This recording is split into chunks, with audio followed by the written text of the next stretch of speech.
So I want to look into the crypto world, particularly what the state of play is at the moment. There has been some incredible movements, particularly from Bitcoin and also in the altcoin market as well. But I want to just take us back to the actual principles of these coins, because I think as time progresses, people get quite illusioned. And this isn't anything to do with an investor speech, it's the economics of our freedom. So if you've heard from me in the past, I do go into altcoins and how they can be re-engineered to work for a public good. As you know, Bitcoin is the mother currency to all of the altcoins. It was the first of the party. It's a fairly slow payment system, but it is the most commercially available. It's been around the longest, been the most hacked. And because of all of these aspects to it, it is the most trusted, and trust is where value lies. Particularly how Bitcoin interacts with the oil market. Like the US dollar to buy oil, you have to purchase Bitcoins to go into the altcoin market. So it is the main distribution channel. Now, the altcoin market has had a lot of negative press. There's initial coin offerings, the ICOs, which have been bandied around, which is done in a totally unregulated market.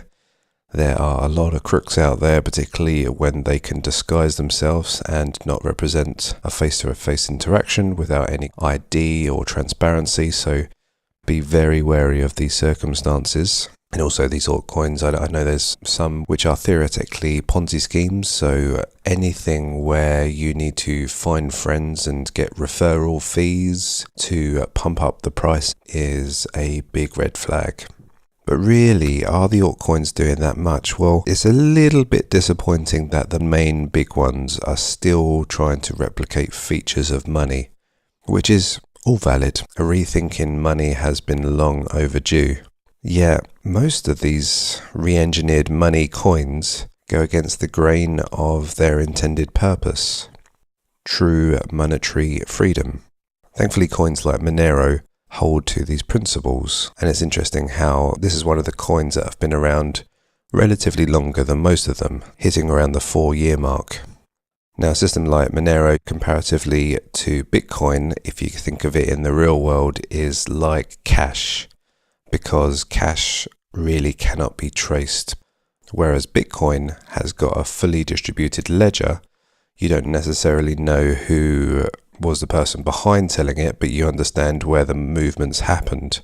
And you have public keys, however, you don't necessarily know what those public keys associate with. So Bitcoin has got a lot more traceability and is a very slow, established gold type. And with Monero, it's more of a cash-based system where you do have the ability to exchange value without being traced. Now, in this circumstance, drug dealers obviously love a coin like this, but there is the other situation whereby all of these governments now, they're becoming very populist to the majority.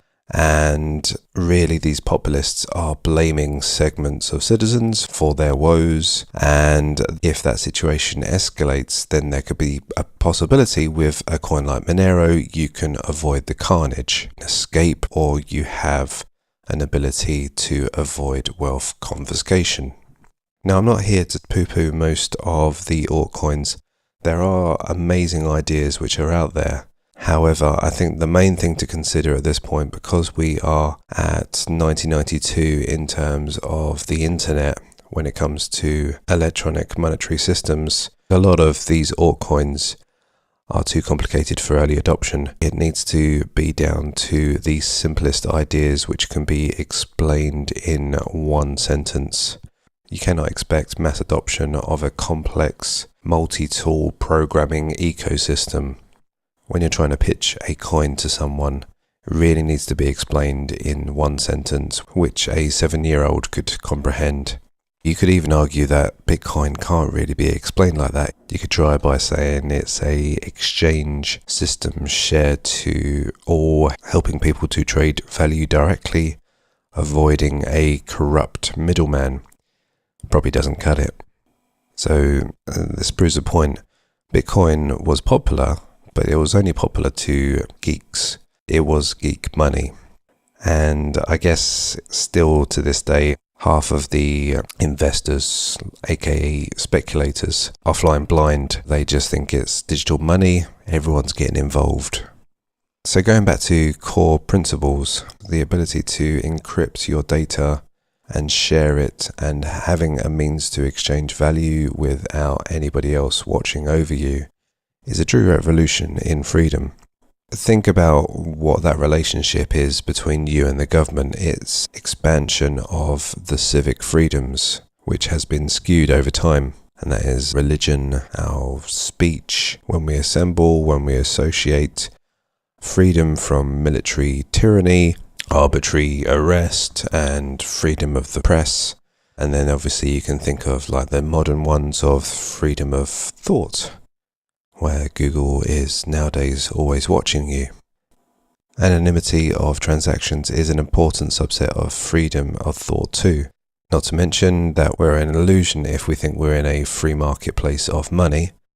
One of the major things which guides us in our day-to-day lives is how much our money is worth over time. Probably most of us don't earn enough interest, signaling to us that money isn't that important, whether we've saved a lot or we're near that zero mark. And also having low interest rates signals that you should make those big asset purchases and not to worry too much about paying it down because the cost of borrowing is negligible. Problem is, this is a fake world. After the GFC, we should have had banks who were too big and failed. International debt markets reevaluating interest rates with a domino effect of systematic risk. You probably would have had interest rates around the 20% mark. If governments were working on behalf of the people, they'd have just stepped in to secure the depositors' accounts. Governments also would have had their own issues as their cost of funding would have gone crazy, making them inflate the money supply to minimize the debt. But as a consequence of that, people would have demanded purchasing power, preventing the government from paying their bills. Either way, people would be looking for a way out of fiat currency. Maybe if those events had unfolded in 2008, mass adoption into cryptos would have been accelerated. You could even imagine in a parallel universe the Great Reset has happened. And through the forgery of fire, we truly have a free market monetary system with so many options that the failure of one doesn't have any contagion risk.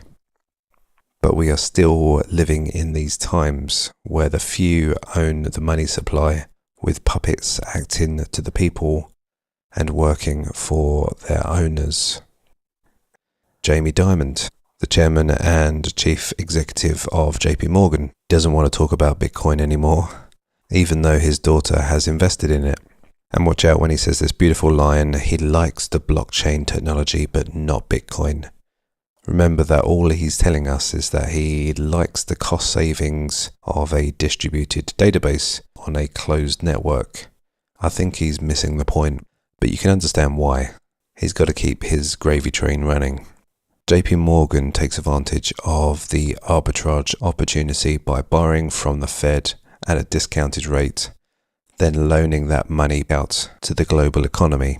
The beauties of Lombard credit. And when you think about it, they're using that credit facility for market making, where they hedge their risk against every loan that they issue, enabling themselves to increase their balance sheets and controlling the debt accelerator, which has really given us the boom and bust business cycles. Bitcoin and the alt market does represent a free market in peer-to-peer lending. JP Morgan, all of its assets are priced in US dollars. They don't want the US dollar to crash.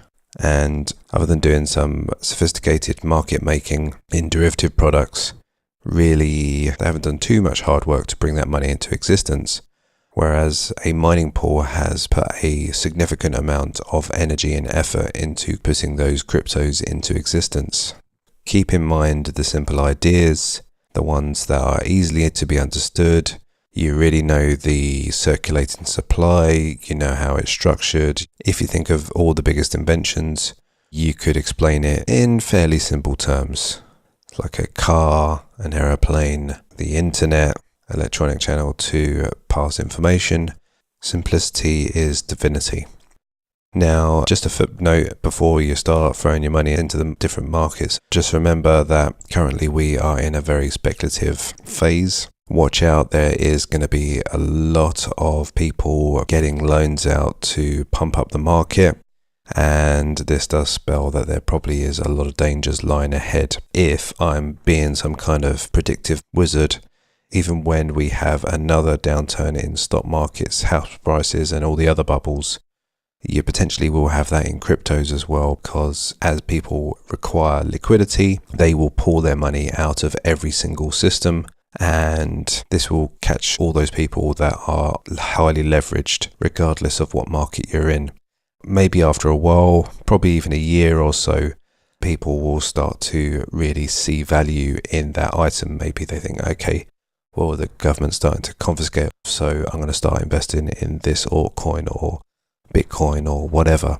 So be very cautious, stick behind the principles, and really just try and think of that this is early days, and the simplest ideas are the ones that are going to work out. The ones that are highly complicated and do everything for everyone, it's going to be very difficult to fly at the moment. You really want to see things that have been established